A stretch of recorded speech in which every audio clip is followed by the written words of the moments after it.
Aloha and Merry Almost Christmas. I'm Kimo Hussey and this is Zanuck Lindsay, Mele Kalikimaka. We're here on a beautiful, beautiful and very, very cold Hawaiian morning. I think that temperature got all the way down to about 73 or 74 right now. But anyway, thank you so much for visiting with us. It's our pleasure to talk to you about ukulele. And the reason why I have Zanuck here with me is we're very, very anxiously awaiting 2015 when Zanuck and I are going to do a lot of work in ukulele together. We plan to do not only workshops, but we plan to do concerts together. So I'd like to tell you a little bit about that so you can have an idea of what to expect from he and I in 2015. First of all, let's talk about workshops and learning about ukulele. Ukulele's popularity has been around long enough now so that what Zanuck and I like to focus on in the workshops that we do is going beyond C, F, and G7. Not that they're bad, but there is much, much, much beyond that. There are things like improvisation, which Zanuck is going to do a workshop on in January. And so I've been able to teach with Zanuck since about first time was 2008. 2008 on Molokai. And so what we want to do is expand in terms of what we teach. One of the things that we also want to teach has to do with tunings. As you know, there's a difference between high G reentrant tuning and low G tuning, but relevant to tuning and sounds that are available to us as ukulele players, there's also like baritone ukes that sound different, 6-string ukes, 5-string ukes, 8-string ukes. And on the 8-string ukes, there's a difference between doubling each course using the same string or doubling them in octaves.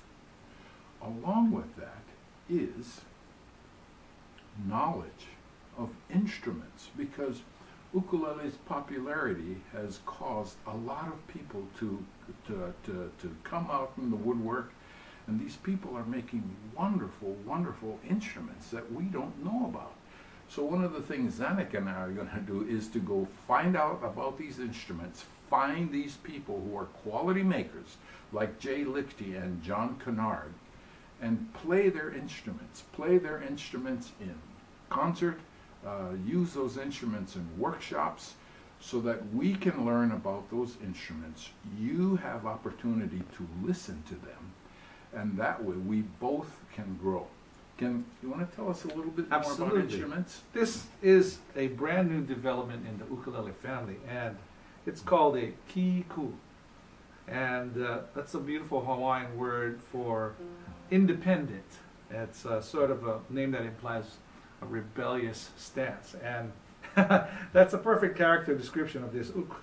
This is, as you can see, a 6-string ukulele, but the courses aren't doubled. It's actually laid out very similarly to a guitar. So we tune it A, D, G, C, E, A. G, C, E, A, you're probably very familiar with. This is the, of course, tenor ukulele tuning. So it can be an ukulele, or if you want to add a lower bass tone, you can do that as well. So I'm sure a lot of guitar players will have fun with this because you can slide back and forth into ukulele and guitar.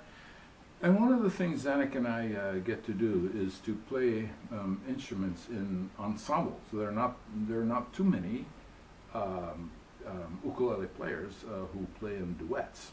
But what Zanuck and I want to do is to play different instruments so that you can hear not only how these instruments sound individually, but hear how they sound together. There's, like I said previously, there's so much and so many people who are coming out of the woodwork and making wonderful, wonderful instruments. it's very difficult for us to find out sometimes about these instruments because ukuleles are so popular now that you can hardly go to a store and that has a big variety of instruments that you can play. You can in Hawaii if you come to Hawaii, and if you do, give Zanuck or I a call, and we'll go help you look for ukuleles. How about if we do a song? Let's do it. Let's do a Christmas song. Absolutely. Merry Christmas. Merry Christmas. Okay. All right.